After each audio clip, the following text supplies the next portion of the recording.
being an entrepreneur in 2018 in St. Martin is very challenging because we have to take into consideration the type of industry that quick to you delivery falls under.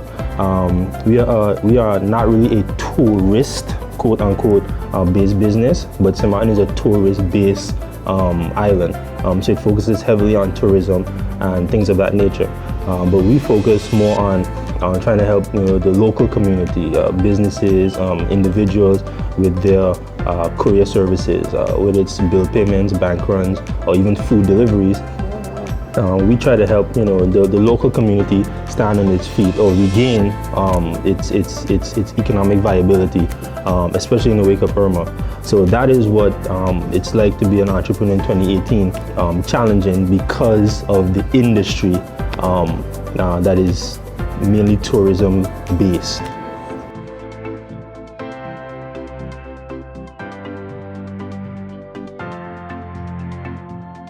First year in business in 3 words.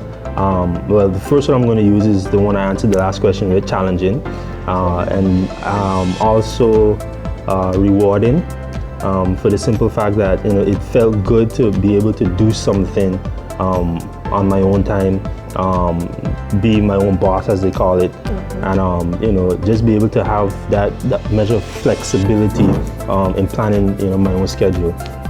And the third one, I would say profitable. Because contrary to popular belief, because starting a business like this does not require that much overhead, it was very easy to begin, turning over a profit. Even if it's a very small profit, it was easy to begin turning over a profit. So I would say challenging, rewarding, and profitable.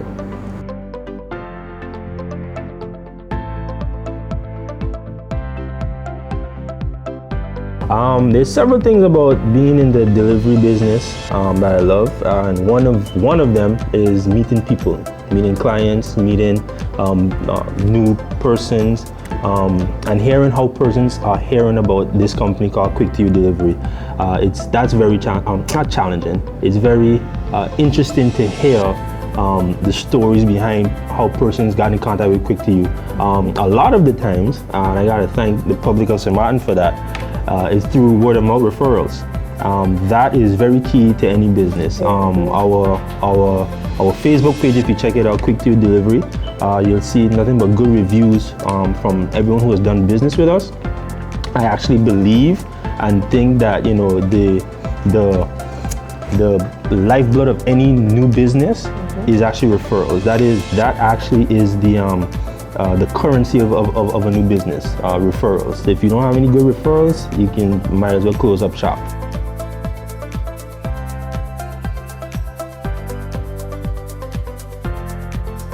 I'm seeing that this is the first year technically, because we really began pushing the business after Irma. So the next steps obviously would be scaling it to a degree where it becomes not only how do you say, local business, but more of a regional and international business.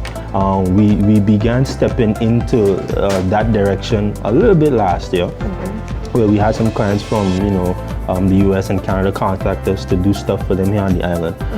But we really want to now begin to expand that and go hardcore with that in the coming years, because it's a global market. So if you want to be successful in business, you got to figure out ways to tap into the world and not just where you're at, because there's a lot of money in the world, and if you don't figure out a way to tap into it, you'll never get it.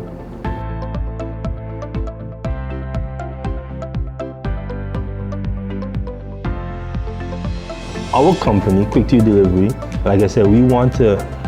The reason we came into being, and I'll give you some backstory on how Quick to You actually blew up after Irma.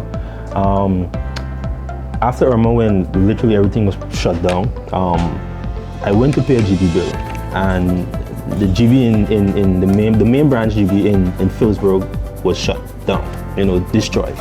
So everything had to be funneled through the second branch, which is in Simpson Bay.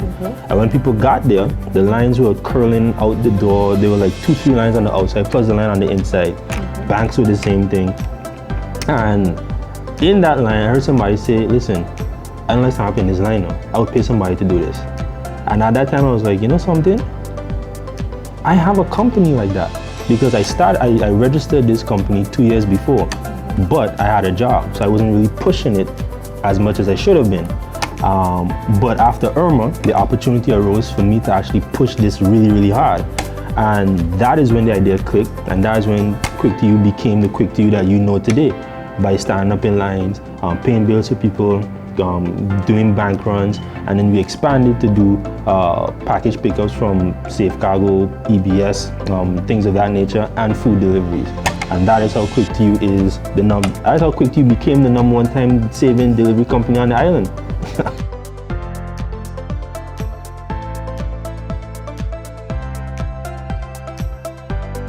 If you have an idea, ideas don't really make you money. It's the execution of the idea. A lot of people have a lot of great ideas. You know, there's a lot. You can walk out on the street right now and there's somebody who has an idea for a business. That's all fine and dandy, but you got to be able to execute that idea if you want to be an entrepreneur.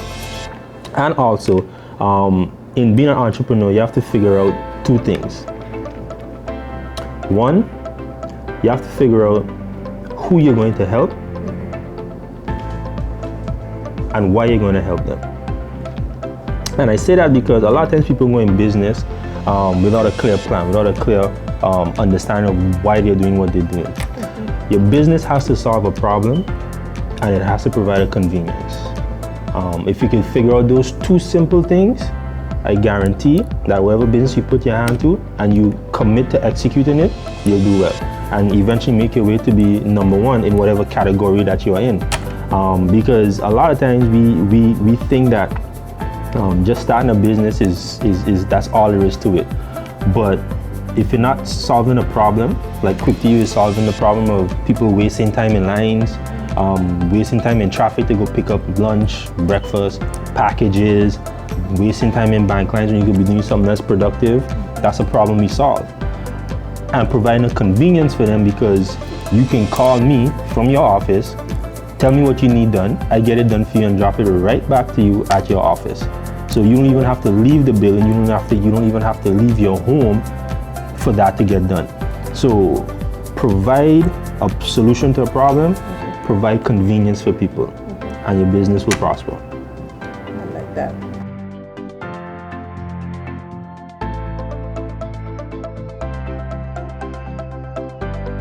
Subjects, well, when you say subjects, I would change that word, because subjects makes it appear that you have to go to school to be an entrepreneur or college. You don't necessarily have to go to school, well, let me say go to college or earn a degree to become an entrepreneur.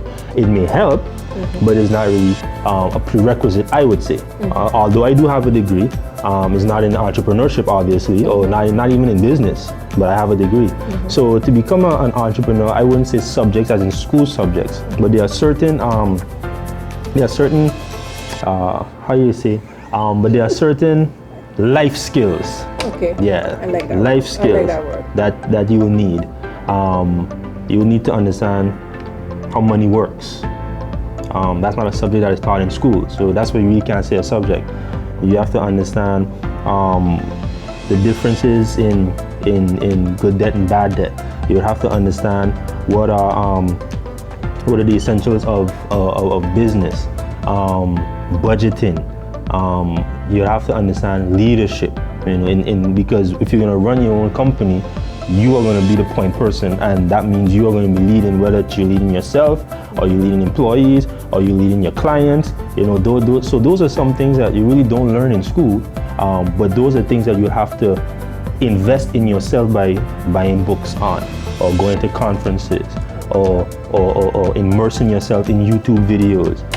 These are some of the things that you'll have to do to begin to develop that entrepreneurial spirit within you, to be able to take your business or take yourself to the next level.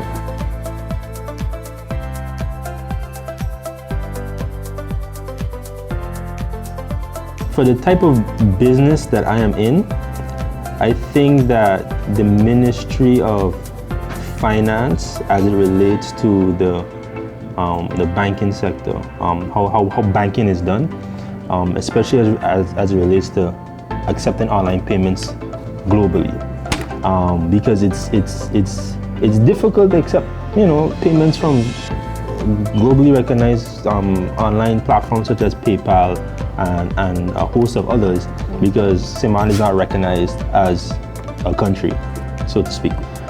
So it makes it difficult, and not many people do wire transfers because of the fees and all that, you know, other good stuff.